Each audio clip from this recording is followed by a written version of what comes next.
अस्सलाम वालेकुम जी। बिस्मिल्लाहिर्रहमानिर्रहीम। उम्मीद है जी आप खैरियत से होंगे और मुसलसल आप सेकेंड ईयर की क्लास के लेक्चर सुन रहे हैं और मेरा ख्याल है कि आप लोगों ने इसे बहुत अच्छे लिए और थॉरली प्रिपेयर भी कर लिया है। हमारा जो आज का आर्टिकल है वो बेसिकली न्यूमेरिकल से रिलेटेड ही है। लास्ट टाइम हम न्यूमेरिकल्स कर रहे थे लेकिन 4 न्यूमेरिकल्स हम करने में कामयाब हुए थे।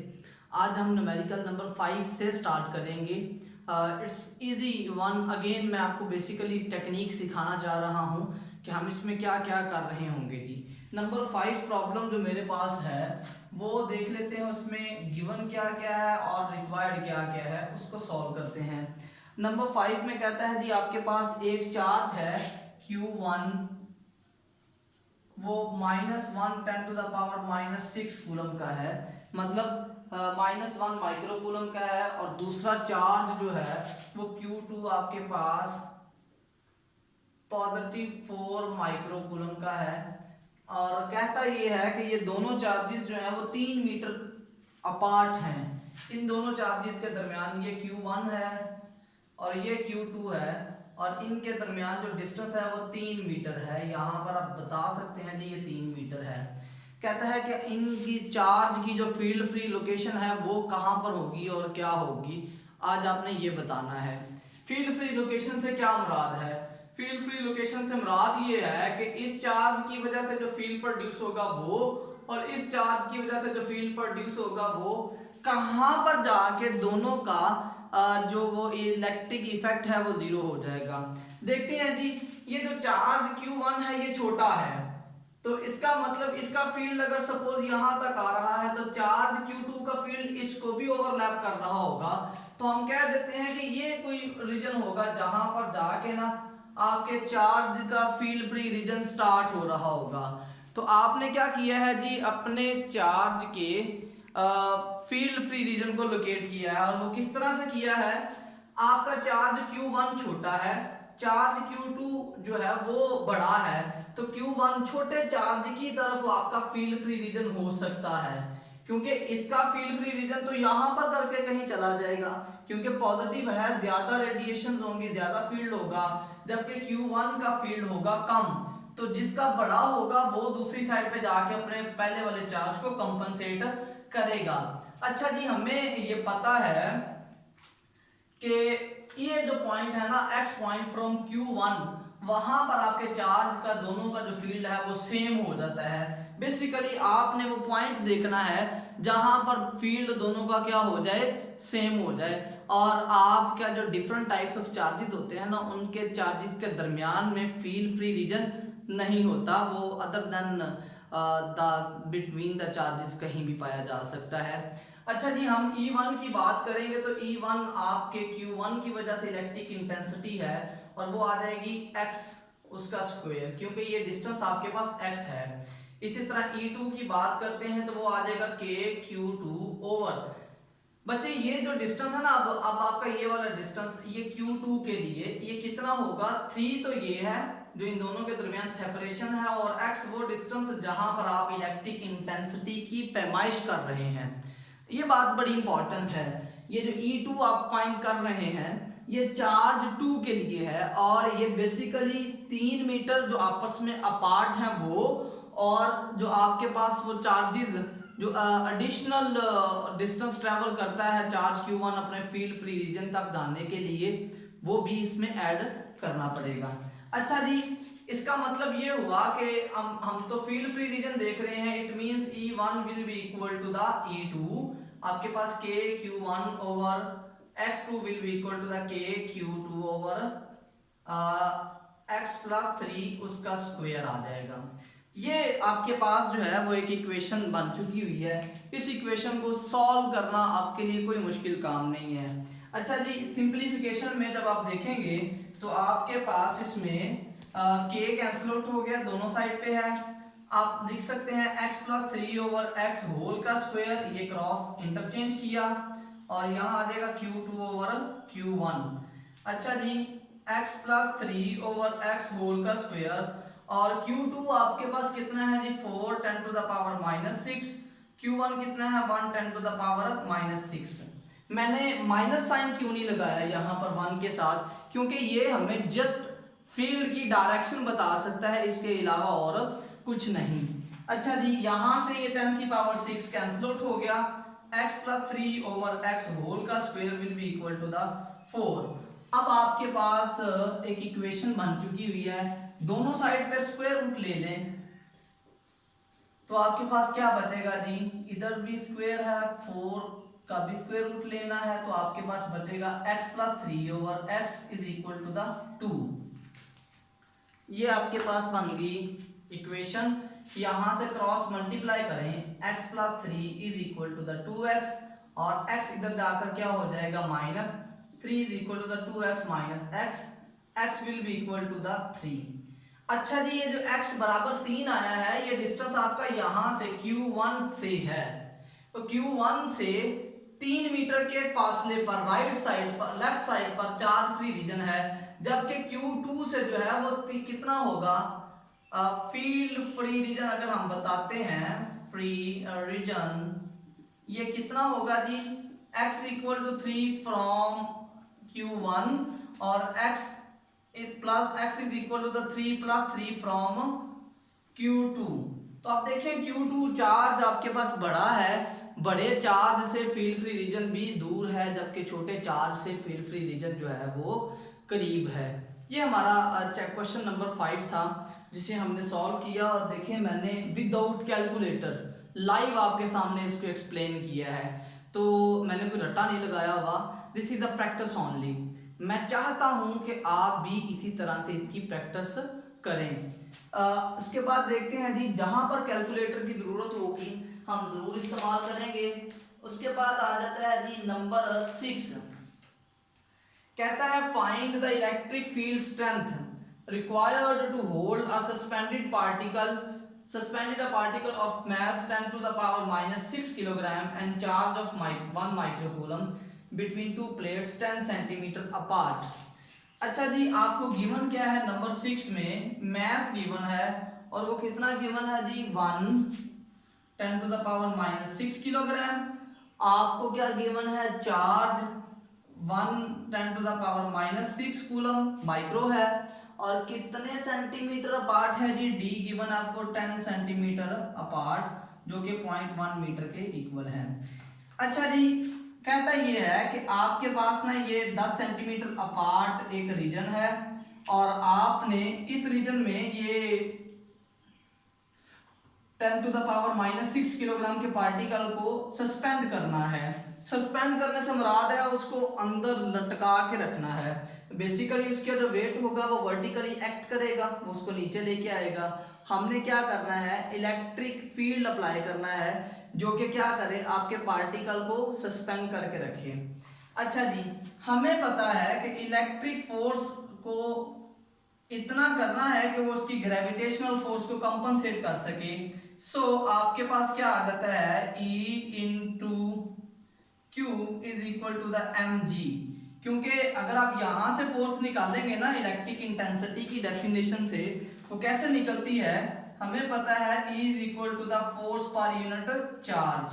यहां से इलेक्ट्रिक इंटेंसिटी को चार्ज से मल्टीप्लाई करें तो फोर्स आ जाता है। हमने निकालना क्या है, निकालना हमने इसमें से E है, E will be equal to the mg over q। Values put कर देते हैं जी, 1 10 to the power minus 6, g is 9.8, q is 10 to the power minus 6, ये कट जाएगी। 9.8 न्यूटन पर कूलम, ये हमें चाहिए इलेक्ट्रिक इंटेंसिटी। अगर आप इतना ही इलेक्ट्रिक इंटेंसिटी जो है वो प्रोवाइड करते हैं तो आपके पास क्या होगा जी, वो आपके पास आ जाएगी सिंपली इलेक्ट्रिक इंटेंसिटी की वैल्यू आ जाएगी। देखें, हमने इसमें जो सेपरेशन है उसको कहीं इस्तेमाल नहीं किया। इसका हरगिज़ मतलब नहीं है कि आपको न्यूमेरिकल में जो चीज़ें बताई गई हों आपने वो लाजमी तौर पर इस्तेमाल करनी है। This is not sure at all. आपको हो सकता है उसने डी ट्रैक करने के लिए कुछ ना कुछ एक्स्ट्रा वैल्यूज भी बता दी गई हों। आगे चलते हैं जी नंबर 7 पे। नंबर 7 में क्या कहता है, नंबर 7 में वो ये कहता है a particle having a charge of 20 electrons charge given आपको 20 इलेक्ट्रॉन्स के बराबर है। On it falls to a potential difference of 100 volt. Potential difference बता दिया जी 100 वोल्ट। कहता क्या है जी, calculate energy acquired by it in electron volt.